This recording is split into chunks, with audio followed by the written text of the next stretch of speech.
Que la paix du Seigneur soit avec vous. Aujourd'hui, nous allons achever l'émission intitulée Quel rapport y a-t-il entre le Seigneur Jésus et le roi David?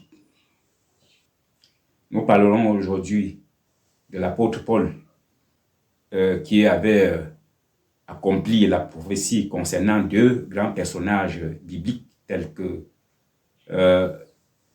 le général Abner et le prophète Jonas. Alors commençons par le général Abner.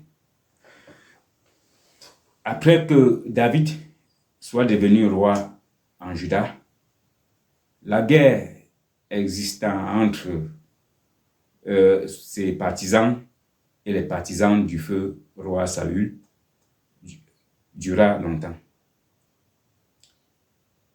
2 Samuel 3, verset 1. De même, après que le Seigneur Jésus-Christ soit entré dans sa gloire, il était devenu le roi des Juifs et des peuples, des croyants ressortissants des peuples païens. Et l'Église avait été persécutée par des partisans, des pharisiens, notamment Saul, qui était à leur tête. Acte 8, versets 1 à 3. Saul, devenu Paul, est celui qui avait accompli la prophétie concernant le général Abner. Abner était le général à la tête de l'armée d'Israël aux côtés du feu roi Saül. Mais après la mort du roi Saül, il avait désigné Ishbal, le fils du roi Saül, pour le succéder. Après que Ishbal soit devenu roi en Israël, il y a eu un différend entre Ishbal et général Abner. Ce différend avait causé la rupture entre ces deux personnalités. Suite à cette cause, le général Abner était allé voir le roi David pour conclure une alliance entre lui et le roi David, en lui promettant de rallier le royaume d'Israël au royaume de Juda. C'est pour cela que par la suite il était allé voir les anciens d'Israël pour les instruire à accepter, conclure une alliance entre eux et le roi David. 2 Samuel 3, versets 17 à 18. De même, à la tête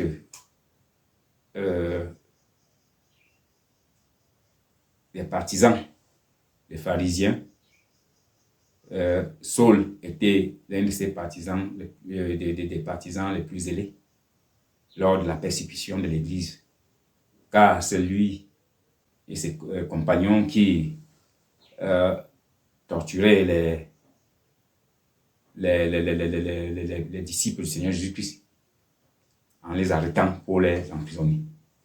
Et il avait continué à les poursuivre dans des nations étrangères pour les ramener en Israël et les enfermer et les emprisonner comme les autres. Mais sur la route de Damas, le Seigneur Jésus-Christ s'était manifesté en lui tout en le rendant aveugle. Et il l'avait rendu aveugle car il avait dit, il avait voulu que Saul devienne Paul pour être l'apôtre des païens. Voilà pourquoi Paul avait connu la vérité, il avait retrouvé la vue et il était allé vers les païens. Et le Seigneur Jésus-Christ que Paul avait fait connaître aux païens était un accomplissement de la prophétie concernant Abner qui était allé voir les anciens pour les instruire d'établir l'alliance entre eux et le roi David. Les saints en particulier les deux témoins et les témoins qui suivront ces deux témoins, sont prévus lors de la grande tribulation pour accomplir la prophétie concernant les anciens qui avaient conclu une alliance, les anciens en Israël qui avaient conclu une alliance avec le roi David. Autre prophétie concernant Paul avait accompli une autre prophétie concernant Jonas. Jonas est le prophète que Yahvé avait choisi pour aller transmettre son message aux habitants de Ninive, car leur péché était grave au point où Yahvé avait décidé de détruire la grande ville de Ninive. Et c'est pour cela qu'il avait choisi Jonas pour aller leur transmettre le message. Jonas avait boudé, le prophète de Jonas avait boudé en s'éloignant loin du regard de Yahvé. Il avait pris un bateau. Et dans le bateau, pendant qu'il dormait, il y avait une grande tempête qui s'était abattue en pleine mer et tentait de chavirer le bateau. L'équipage et des voyageurs s'étaient mis en prière, chacun priait son Dieu, espérant avoir une exhortation à leur prière, en vain. Une personne avait remarqué que Jonas dormait. Alors il réveilla Jonas en lui disant de prier son Dieu. C'est en priant son Dieu qu'ils peuvent avoir une réponse favorable à leurs problèmes. Et par la suite, ils avaient fait le tirage au sort. Et le sort désignait Jonas, le principal responsable de cette cause. Car c'est à cause de lui que cette tempête s'était abattue en pleine mer. Alors, qu'est-ce qu'il fallait? Il fallait trouver une solution pour que cette tempête ne continue plus. Et c'est Jonas qui leur avait dit de le jeter en pleine mer. Et ils avaient jeté Jonas en pleine mer. La tempête s'est calma. Et cependant, un grand poisson avait avalé Jonas. Et Jonas avait mis 3 jours et 3 nuits dans le ventre du poisson en prière, jusqu'à ce que ce grand poisson le vomisse à la côte. Puis Jonas avait été allé à Ninive transmettre le message de Yahvé. Et il avait mis 3 jours à parcourir la grande ville de Ninive pour transmettre ce message.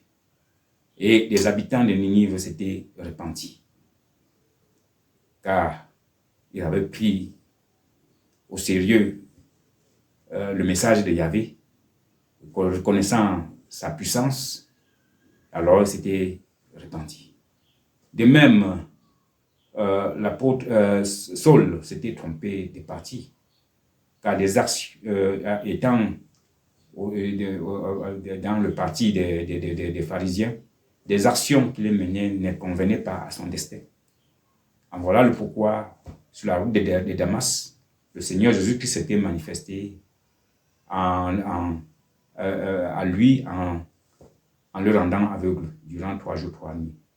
Alors c'était une épreuve pour lui, une épreuve différente de l'épreuve que le Seigneur Jésus-Christ avait affrontée, car les 3 phases de l'épreuve que le Seigneur Jésus-Christ avait affrontée étaient différentes. Pourquoi? Parce que le Seigneur Jésus-Christ était conçu sans péché, et en voilà pourquoi l'ennemi était à sa proximité. Quant à Saul, l'ennemi était à l'intérieur de lui, l'ennemi qui le trompait. En voilà pourquoi il avait fallu qu'il affronte l'ennemi à l'intérieur de lui. Et affronter l'ennemi, c'était pour connaître la vérité et connaître qu'il s'était trompé des chemins. En voilà pourquoi, Après 3 jours, il avait connu la vérité et après 3 jours, il avait retrouvé la vue. Et après avoir retrouvé la vue, il avait obéi à la volonté du Seigneur Jésus-Christ tout en allant vers le peuple païen pour les évangéliser.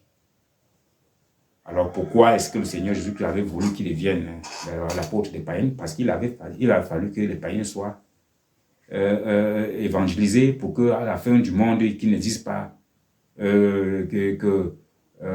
s'ils sont punis, c'est parce qu'ils n'avaient pas reçu les enseignements. Ces enseignements que nous recevons aujourd'hui en tant que ressortissants des peuples païens n'est qu'un accomplissement de la prophétie des habitants de Ninive qui avaient reçu le message de Yahvé pour se repentir par la suite.